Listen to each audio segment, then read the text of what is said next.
Bakit nga ba naging iba or naging ganun ang reaksyon ni Carla kay Jomar? So, yan po ating pag-usapan for today's video. At kung bago ka pa lang sa aking channel, please subscribe po, like, and pakit na rin po natin guys ang notification bell upang ma-update po tayo tuwing ako pinag-upload patungkol sa Team Kalingap. And please support po natin ang buong Team Kalingap, lalong-lalo na po kila Kalingap at Kuya Bal.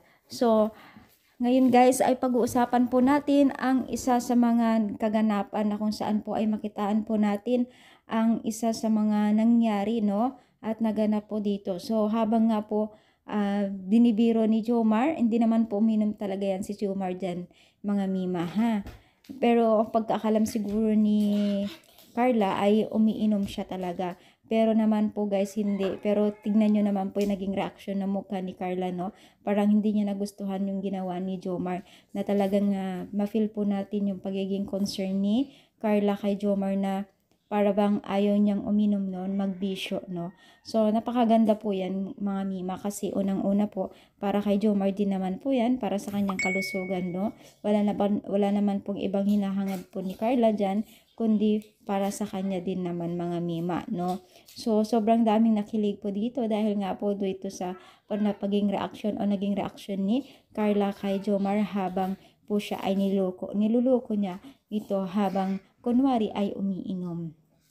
So talagang ang cute nilang tignan, parang bagay na bagay sila at maraming kinilig dito at parang maraming natuwa din kay Carla dahil po dito sa kanyang naging reaksyon, no? So ibig sabihin yan, mga mima, ay talagang bagay na bagay silang dalawa dahil po ay meron silang pagiging concern of bawat isa po sa kanila ay concern po sila sa kanila, no?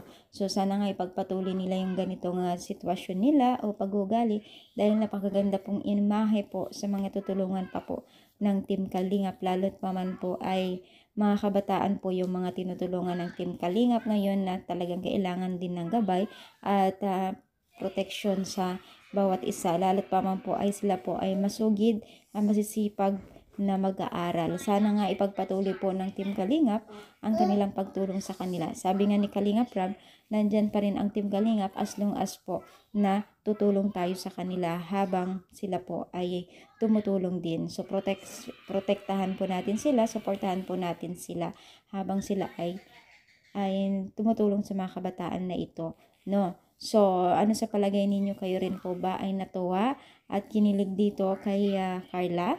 I-comment lang dito sa baba at palike po ang ating video, ha. Thank you so much guys. More power and God bless po.